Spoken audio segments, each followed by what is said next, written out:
Assalamualaikum warahmatullahi wabarakatuh. Pada video ini saya akan membahas lebih jauh tentang sifat-sifat dari notasi sigma. Sifat-sifat ini nanti dapat kita gunakan untuk mengerjakan soal-soal yang berkaitan dengan notasi sigma. Oke, sifat-sifat yang pertama adalah sifat-sifat notasi sigma untuk variabel tak berindeks. Untuk sifat yang pertama adalah sigma dari K sama dengan 1 sampai dengan N. Jadi batas bawahnya adalah 1, batas atasnya adalah N, dan di sini K. Maka akan sama dengan sigma dari I sama dengan 1 sampai NI. Kita perhatikan di sini untuk batas bawahnya kita menggunakan K, sementara di sini kita menggunakan I. Nah, di sini K, di sini I. Seperti itu. Jadi boleh kita menggunakan huruf apa saja, tidak apa-apa.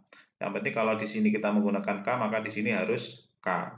Kalau kita gunakan I, maka di sini juga I.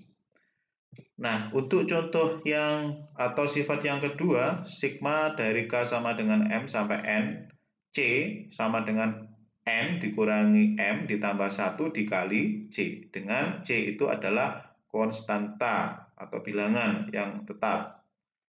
Sebagai contoh, misalkan kalau kita mengerjakan soal sigma sama dengan 2 sampai dengan 5, di sini 3, maka sama dengan, karena di sini tidak ada variabelnya, maka tidak ada yang bergerak. Jadi 3 ini kita jumlahkan aja secara berulang.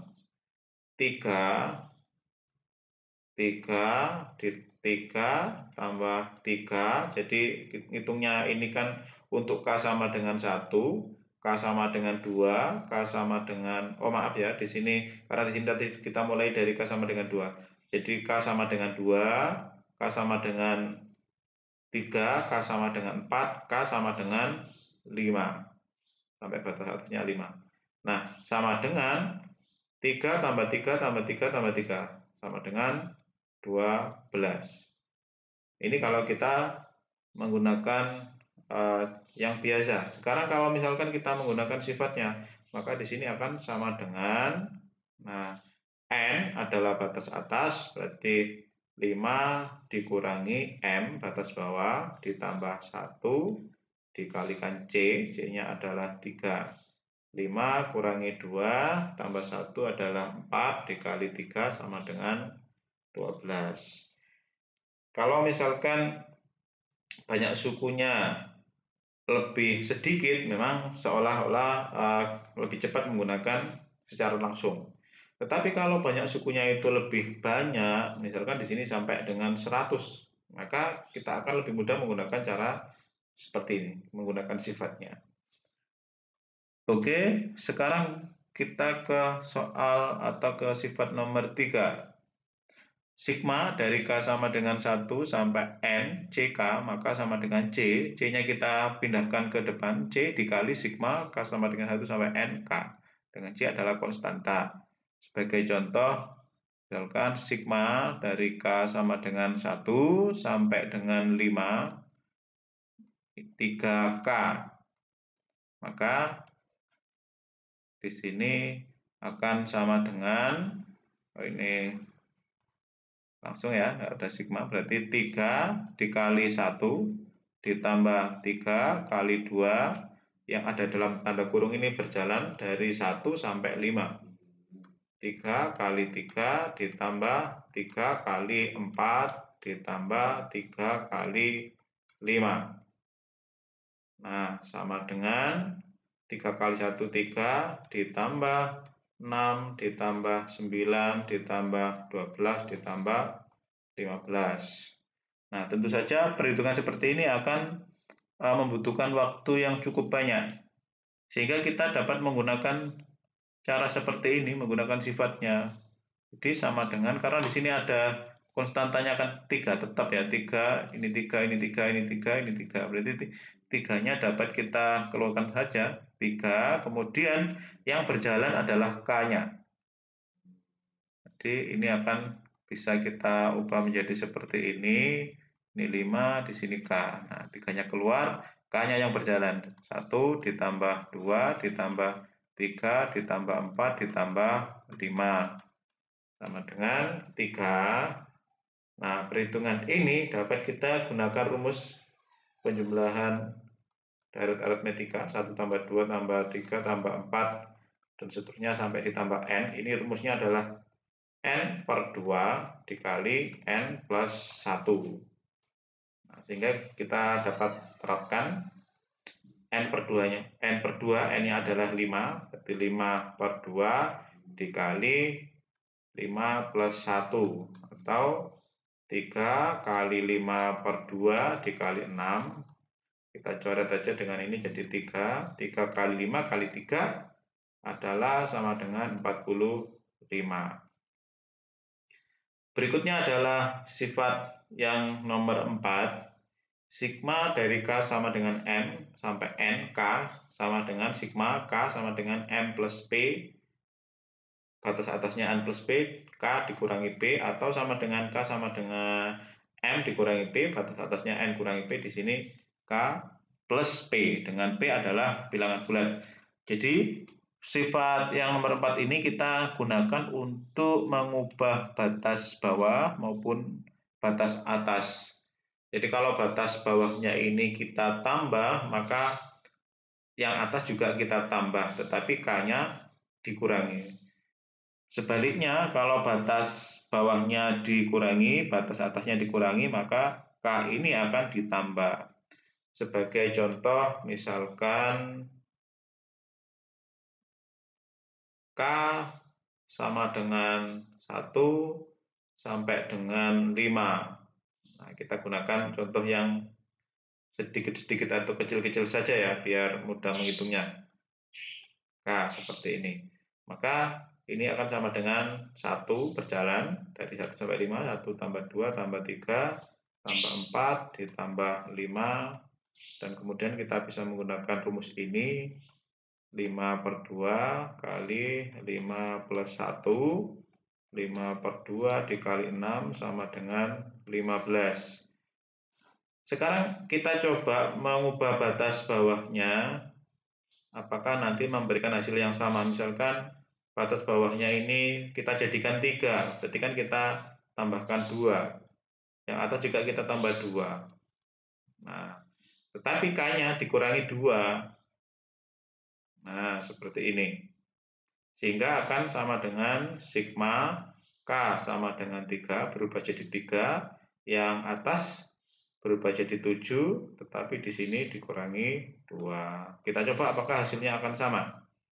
Berarti 3 dikurangi 2 ditambah 4 dikurangi 2 berjalan ya sampai 7, ditambah 5 kurangi 2 ditambah 6 kurangi 2 ditambah 7 kurangi 2. Berarti 1 ditambah 2 ditambah 3 ditambah 4 ditambah 5 sama dengan 15. Jadi hasilnya tetap sama.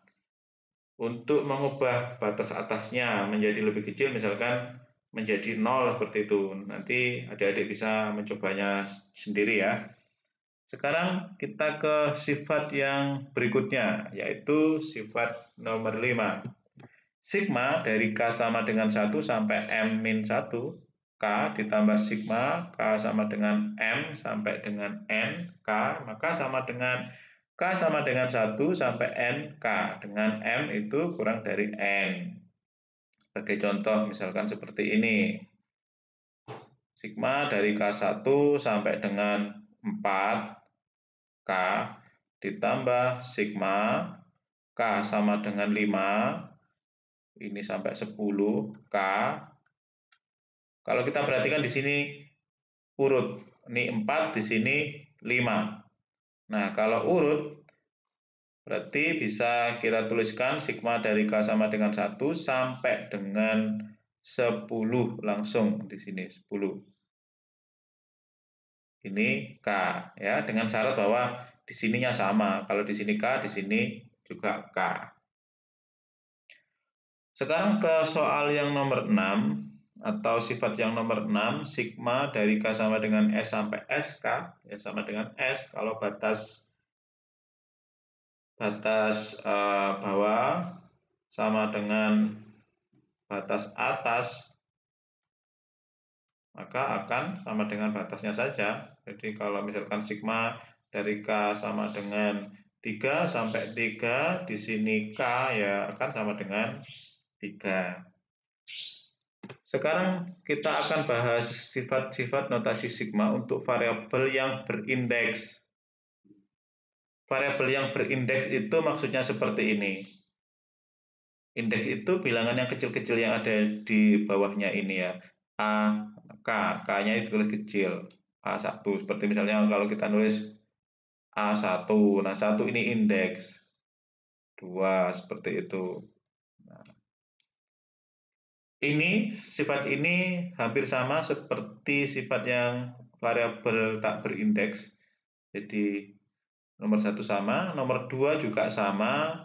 Kalau ada konstanta C, maka C-nya bisa kita pindahkan ke luar sigma, sehingga nanti akan memudahkan perhitungan kita. Nah, sifat yang nomor 3, sigma dari K sama dengan 1 sampai NAK plus minus BK akan sama dengan sigma K sama dengan 1 sampai NAK plus minus sigma K sama dengan 1 NBK. Sebagai contoh misalkan sigma K sama dengan 1 sampai dengan 10. Nah, saya tulis misalkan di sini K kuadrat plus 2K. Seperti ini, maka ini dapat kita pecah menjadi 2, sama dengan 1 sampai 10, ini K kuadrat ditambah sigma K sama dengan 1 sampai 10, 2K.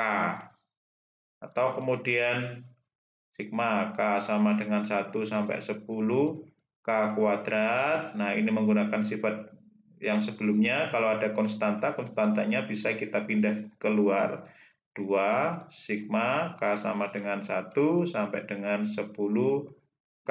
Tentu ini akan jauh lebih mudah menghitungnya.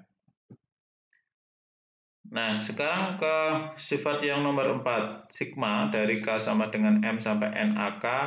Ini juga sama, kita mengubah batas batas atas, batas bawah. Kalau ini kita tambah, yang atas juga kita tambah P, tetapi di sini K-nya dikurangi P. Ini dikurangi, maka di sini kita tambah. Seperti itu. Kemudian sifat yang nomor 5, ini kalau urut seperti tadi ya. Jadi batas atasnya berurutan, M-1 di sini M, maka akan bisa langsung dari ini ke sini. Nah, dari 1 sampai dengan N. Kemudian soal yang atau sifat nomor 6, kalau batas bawah dan batas atasnya sama, maka di sini akan sama dengan tetap ya AS. Seperti itu. Oke, demikian sifat-sifat dari notasi sigma yang saya bahas pada video ini. Semoga bermanfaat. Silakan kalian bisa mempelajari lebih jauh. Saya akhiri. Assalamualaikum warahmatullahi wabarakatuh.